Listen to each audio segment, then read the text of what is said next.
Chapter 1. In my younger and more vulnerable years, my father gave me some advice that I've been turning over in my mind ever since. Whenever you feel like criticizing anyone, he told me, just remember that all the people in this world haven't had the advantages that you've had. He didn't say any more, but we've always been unusually communicative in a reserved way, and I understood that he meant a great deal more than that. In consequence, I'm inclined to reserve all judgments, a habit that has opened up many curious natures to me and also made me the victim of not a few veteran bores. The abnormal mind is quick to detect and attach itself to this quality when it appears in a normal person. And so it came about that in college I was unjustly accused of being a politician, because I was privy to the secret griefs of wild unknown men. Most of the confidences were unsought.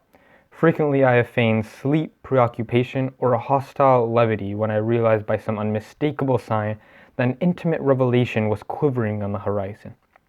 For the intimate revelation of young men, or at least the terms in which they express them, are usually plagiaristic and marred by obvious suppressions. Reserving judgments is a matter of infinite hope. I am still a little afraid of missing something if I forget that, as my father snobbishly suggested, and I snobbishly repeat, a sense of the fundamental decency is parceled out unequally at birth. And after boasting this way of my tolerance, I come to the admission that it has a limit. Conduct may be founded on the hard rock or the wet marshes, but after a certain point, I don't care what it's founded on. When I came back from the East last autumn, I felt that I wanted the world to be in uniform at a sort of moral attention forever. I wanted no more riotous excursions with privileged glimpses into the human heart. Only Gatsby, the man who gives his name to this book, was exempt from my reaction. Gatsby, who represented everything for which I have an unaffected scorn. If personality is an unbroken series of successful gestures, then there was something gorgeous about him, some heightened sensitivity to the promises of life. As if he was related to one of those intricate machines that register earthquakes 10,000 miles away. This responsiveness had nothing to do with that flabby impressionality which is dignified under the name of that creative temperament. It was an extraordinary gift for hope, a romantic readiness such I have never found in any other person and which is not likely I shall ever find again. No. Gatsby turned out all right at the end. It's what preyed on him.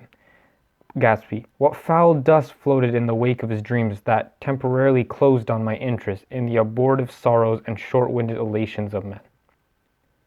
My family have been prominent, well-to-do people in this middle western city for 3 generations. The Carraways are something of a clan, and we have a tradition that we're descended from the Dukes of Buccleuch, but the actual founder of my line was my grandfather's brother, who came here in 51, sent a substitute to the Civil War, and started the wholesale hardware business that my father carries on today. I never saw this great uncle, but I'm supposed to look like him, with special reference to the rather hard-boiled painting that hangs in Father's office. I graduated from New Haven in 1915, just a quarter of a century after my father, and a little later I participated in that delayed Teutonic migration known as the Great War. I enjoyed the counter raids so thoroughly that I came back restless. Instead of being the warm center of the world, the Middle West now seemed like the ragged edge of the universe. So I decided to go east and learn the bond business. Everybody I knew was in the bond business, so I was supposed I could support one more single man. All my aunts and uncles talked it over as if they were choosing a prep school for me, and finally said, "Why, yes," with very grave, hesitant faces. Father agreed to finance me for a year, and after various delays I came east, permanently. I thought in the spring of 22. The practical thing was to find rooms in the city, but it was a warm season, and I had just left a country of wide lawns and friendly trees. So when a young man at the office suggested that we take a house together in a commuting town, it sounded like a great idea. He found the house, a weather-beaten cardboard bungalow at $80 a month, but at last minute the firm ordered him at Washington, and I went out to the country alone. I had a dog. At least I had him for a few days until he ran away, and an old Dodge and a fiendish woman, who made my bed and cooked breakfast and muttered fiendish wisdom to herself over the electric stove. It was lonely for a day, or so, until one morning some man, more recently arrived than I, stopped me on the road. "How do you get to West Egg Village?" he asked helplessly. I told him, and as I walked on I was lonely no longer. I was a guide, a pathfinder, an original settler. He had casually conferred on me the freedom of the neighborhood. And so, with the sunshine and the great bursts of leaves growing on the trees, just as things grow in fast movies, I had that familiar conviction that life was beginning over again with the summer. There was so much to read, for one thing, and so much fine health to be pulled down out of the young, breath-giving air. I bought a dozen volumes of banking and credit and investment securities, and they stood on my shelf in red and gold like new money from the mint, promising to unfold this shining secret that only Midas and Morgan and Messiness knew. And I had the high intention of reading many other books besides. I was rather literary in college. One year I wrote a series of very solemn and obvious editorials for the Yale News. And now I was going to bring back all such things into my life and become again the most limited of all specialists, the well-rounded man. This isn't just an epigram. Life is much more successfully looked at from a single window after all. It was a matter of chance that I should have rented a house in one of the strangest communities in North America. It was on that slender riotous island which extends itself due east of New York, and where there are among other natural curiosities 2 unusual formations of land.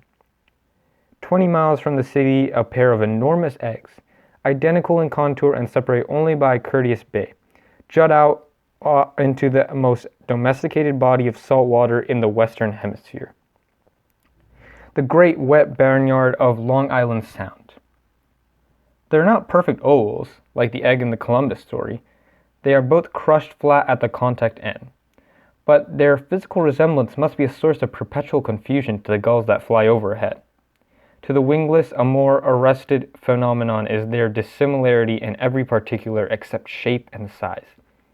I lived at West Egg, the less fashionable of the two, though this is most superficial tag to express the bizarre and not a little sinister contrast between them. My house was at the very tip of the egg, only 50 yards from the Sound, and squeezed between 2 huge places that rented for $12,000 or $15,000 a season. The one on my right was a colossal affair by any standards.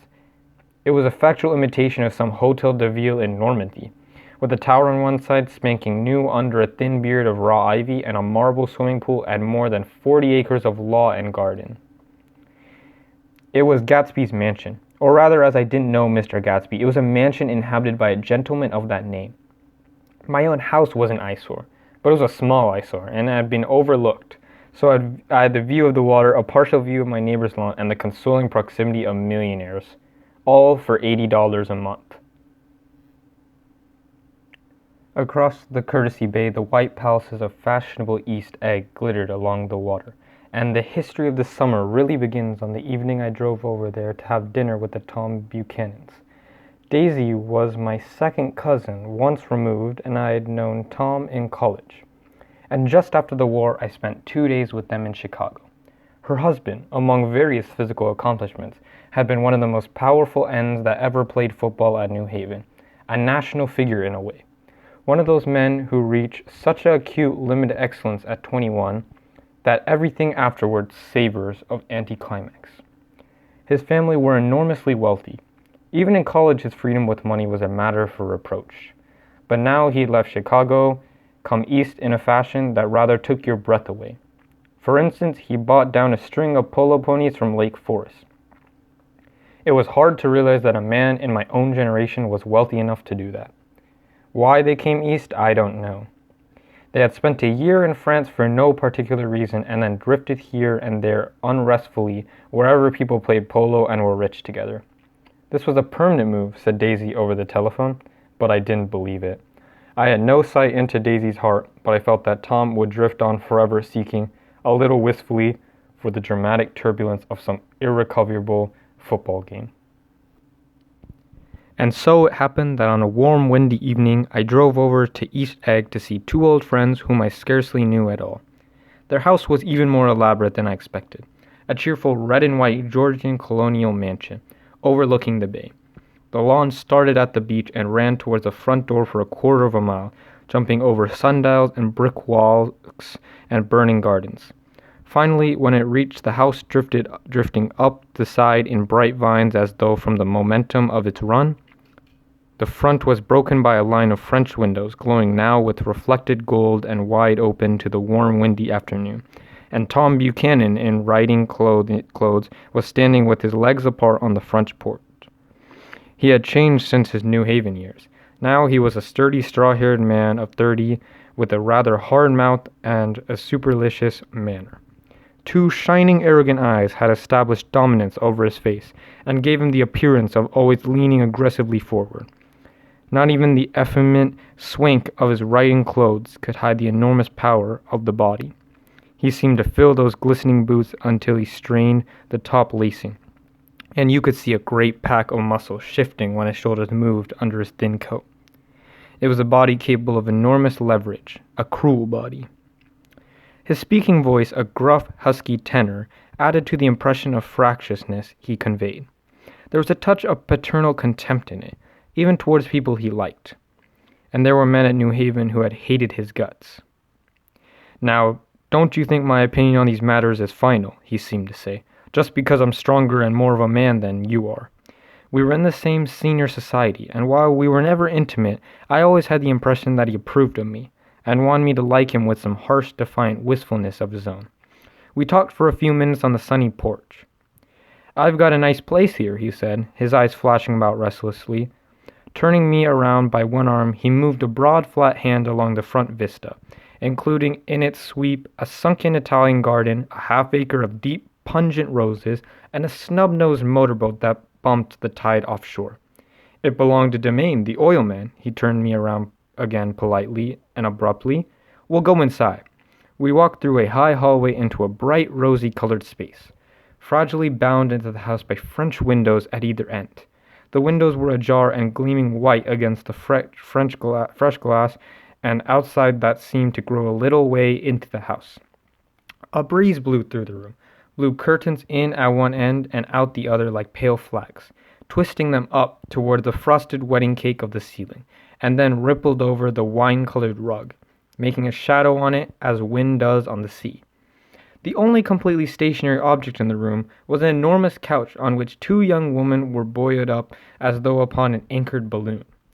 They were both in white, and their dresses were rippling and fluttering as if they had just been blown back in after a short flight around the house.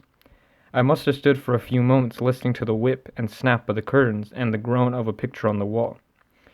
Then there was a boom as Tom Buchanan shut the rear windows, and the caught wind died out about the room, and the curtains and the rugs and the two young women ballooned slowly to the floor. The younger of the two was a stranger to me. She was extended full length at her end of the divan, completely motionless, and with her chin raised a little, as if she were balancing something on it which was quite likely to fall. If she saw me out of the corner of her eye, she gave no hint of it. Indeed, I was almost surprised into murmuring an apology for having disturbed her by coming in. The other girl, Daisy, made an attempt to rise. She leaned slightly forward with a contentious expression. Then she laughed, an absurd, charming little laugh, and I laughed too and came forward into the room. "I'm paralyzed with happiness," she laughed again, as if she said something very witty, and held my hand for a moment, looking up into my face, promising that there was no one in the world she would so much wanted to see. That was a way she had. She hinted in a murmur that the surname of the bouncing girl was Baker. I've heard it said that Daisy's murmur was only to make people lean toward her, an irrelevant criticism that made it no less charming. At any rate, Miss Baker's lips fluttered. She nodded at me almost imperceptibly, and then quickly tipped her head back again. The object she was bouncing had obviously tottered a little and given her something of a fright. Again, a sort of apology arose to my lips. Almost any exhibition of complete self-sufficiency draws a stunned tribute from me. I looked back at my cousin, who began to ask me questions in her low, thrilling voice. It was the kind of voice that the ear follows up and down, as if each speech is an arrangement of notes that will never be played again. Her voice was sad and lovely, with bright things in it, bright eyes, and a bright, passionate mouth. But there was an excitement in her voice that men who had cared for her found difficult to forget, a singing compulsion, a whispered "listen," a promise that she had done gay, exciting things just a while since, and that there were gay, exciting things hovering in the next hour. I told her how I had stopped off in Chicago for a day on my way east, and how a dozen people had sent their love through me. "Do they miss me?" she cried excitedly. "The whole town is desolate. All the cars have left the rear wheel painted black as a murmuring reed, and there's a persistent wail all night along the North Shore. How gorgeous! Let's go back. Tomorrow. Then she added irrelevantly, you ought to see the baby. I'd like to.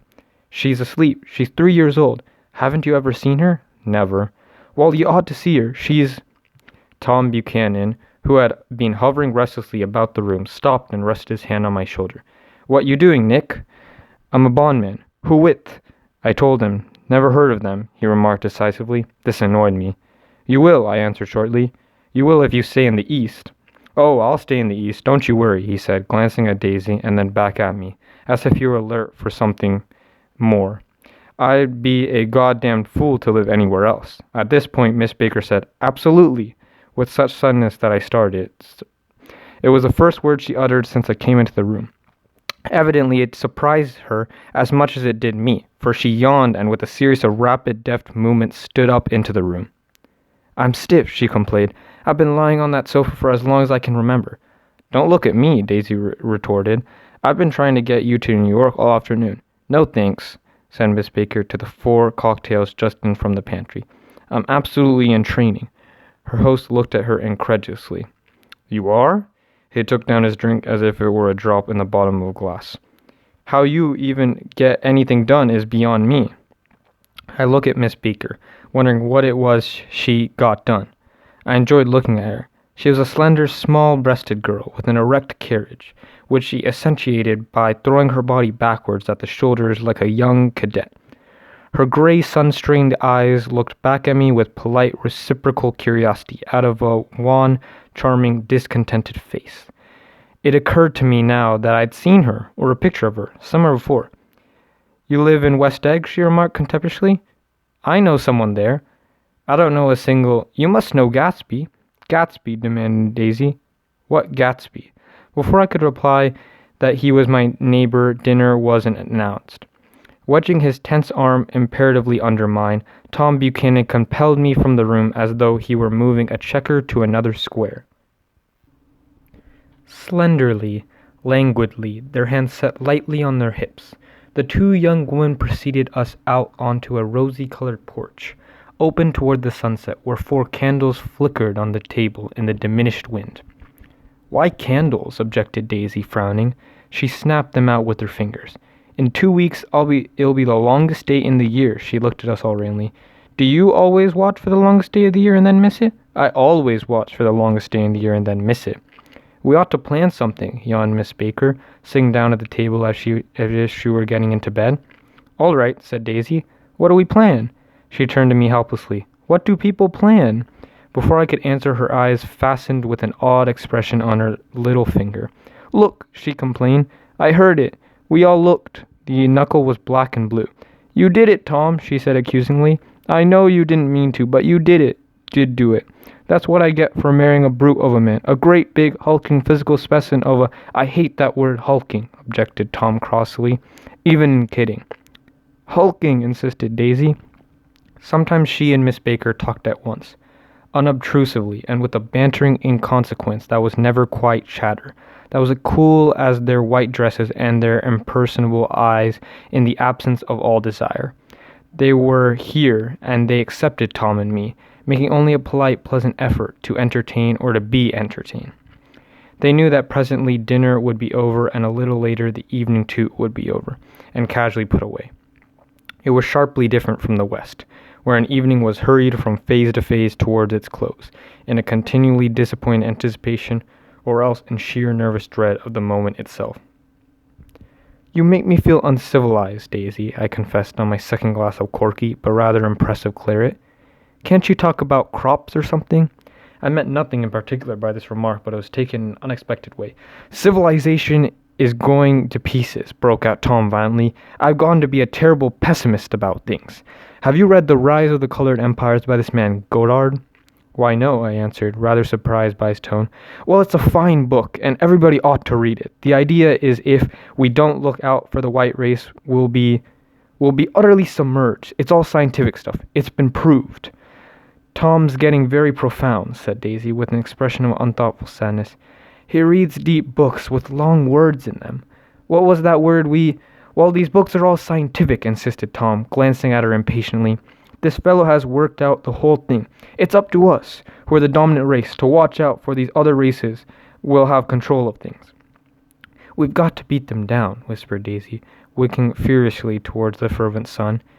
You ought to live in California, began Miss Baker, but Tom interrupted her by shifting heavily in his chair. This idea is that we're Nordics. I am, and you are, and you're, and... After an infinitesimal hesitation, he included Daisy, with a slight nod, and she winked at me again. And we've produced all these things that go to make civilization. Oh, science and art, and all that. Do you see? There was something pathetic in his concentration, as if his complacency, more acute than of old, was not enough to him any more. When almost immediately the telephone rang inside and the butler left the porch, Daisy seized upon the momentary interruption and leaned towards me. I'll tell you a family secret, she whispered enthusiastically. It's about the butler's nose. Do you want to hear about the butler's nose? That's why I came over tonight. Well, he wasn't always a butler. He used to be a silver polisher for some people in New York that had a silver service for 200 people. He had to polish it from morning till night until finally it began to affect his nose. Things went from bad to worse, suggested Miss Baker. Yes, things went from bad to worse until finally he had to give up his position. For a moment the last sunshine fell with romantic affection upon her glowing face. Her voice compelled me forward breathlessly as I listened. Then the glow faded, each light deserting her with lingering regret, like children leaving a pleasant street at dusk. The butler came back and murmured something close to Tom's ear, whereupon Tom frowned, pushed back his chair, and without a word went inside. As if his absence quickened something within her, Daisy leaned forward again, her voice glowing and singing. I love to see you at my table, Nick. You remind me of a rose, an absolute rose, doesn't he? She turned to Miss Baker for confirmation. An absolute rose. This was untrue. I'm not even faintly like a rose. She was only extemporizing, but a stirring warmth flowed from her, as if her heart was trying to come out to you concealed in one of those breathless, thrilling words. Then suddenly she threw her napkin on the table and excused herself and went into the house.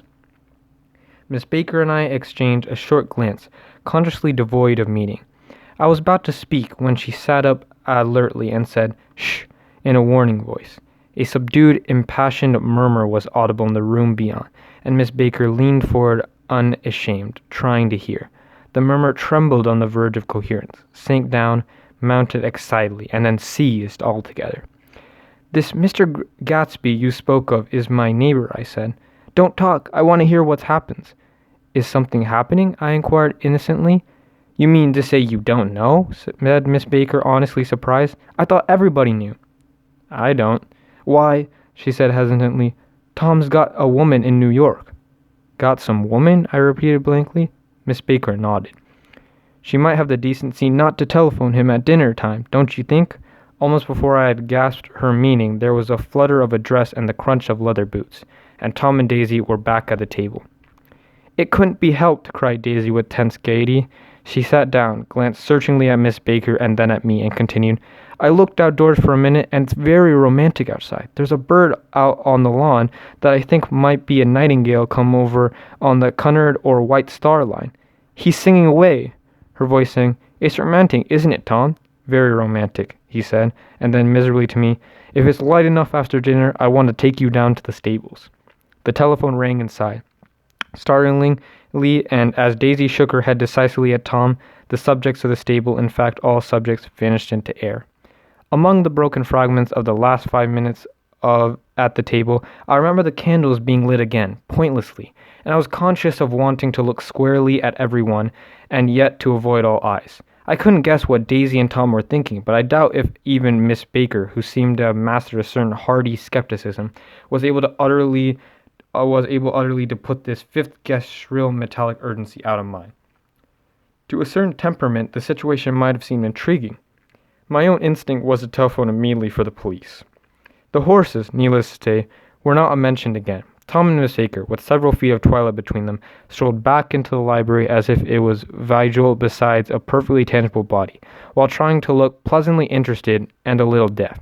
I followed Daisy around a chain of connecting verandas to the porch in front. In its deep gloom, we sat down side by side on a wicker settee. Daisy took her face in her hands as if feeling its lovely shape, and her eyes moved gradually out into the velvet dusk. I saw that turbulent emotions possessed her, so I asked her what I thought would be some sedative questions about her little girl. "We don't know each other very well, Nick," she said suddenly. "Even if we are cousins, you didn't come to my wedding." "I wasn't back from the war." "That's true," she hesitated.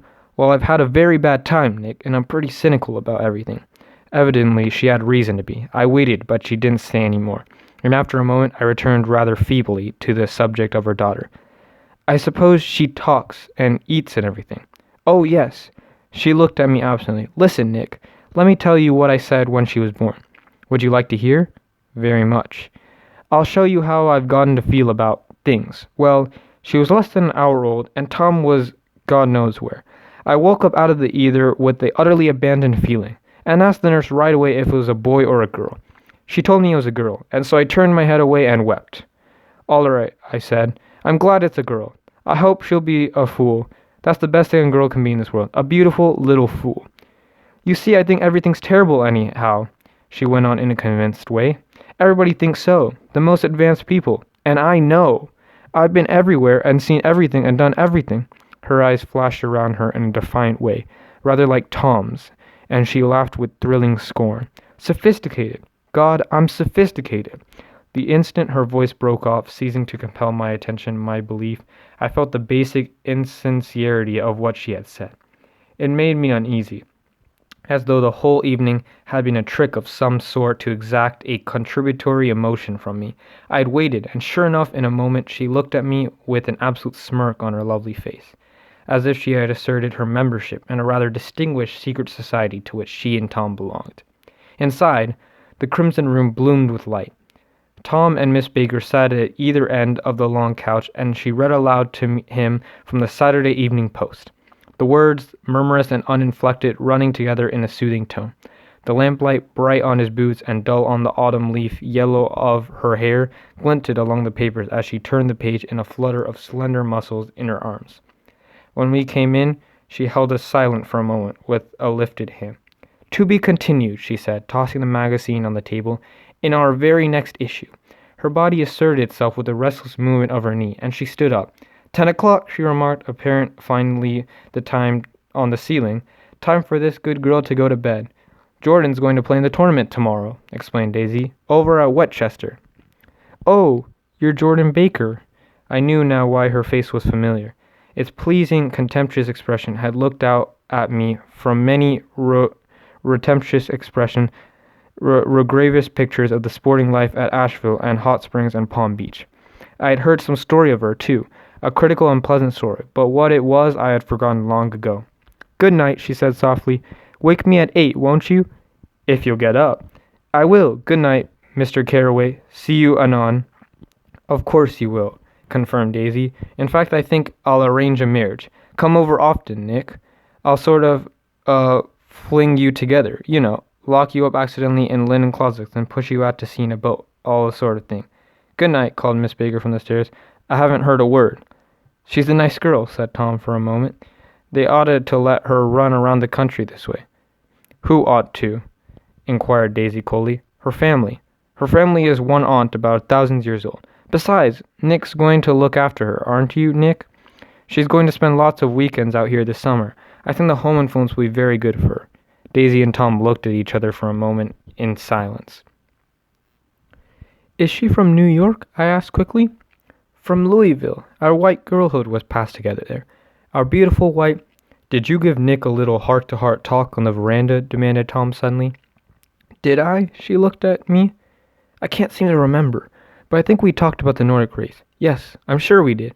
It sort of crept on us, and first thing you know—" "Don't you believe everything you hear, Nick," he advised me. I said lightly that I heard nothing at all, and a few minutes later I got up to go home. They came to the door with me and stood side by side in a cheerful square of light. As I started my motor, Daisy peremptorily called, "Wait! I forgot to ask you something, and it's important. We heard you were engaged to a girl out west." "That's right," corroborated Tom kindly. "We heard that you were engaged." "It's libel. I'm too poor."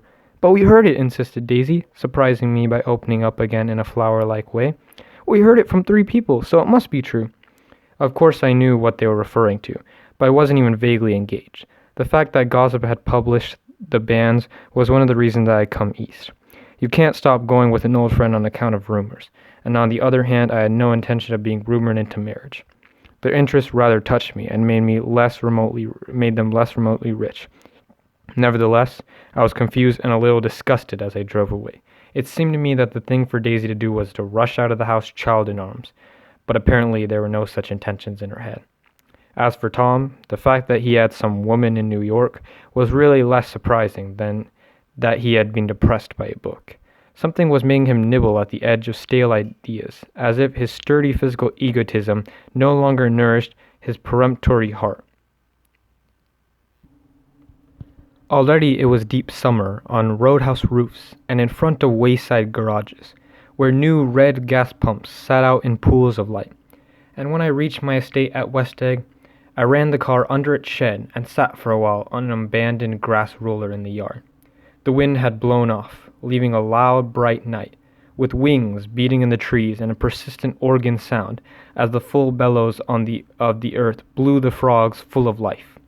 The silhouette of the moving cat wavered across the moonlight, and turning my head to watch it, I saw that I was not alone. 50 feet away, a figure had emerged from the shadow of a neighbor's mansion and was standing with his hands in his pockets, regarding the silver pepper of the stars.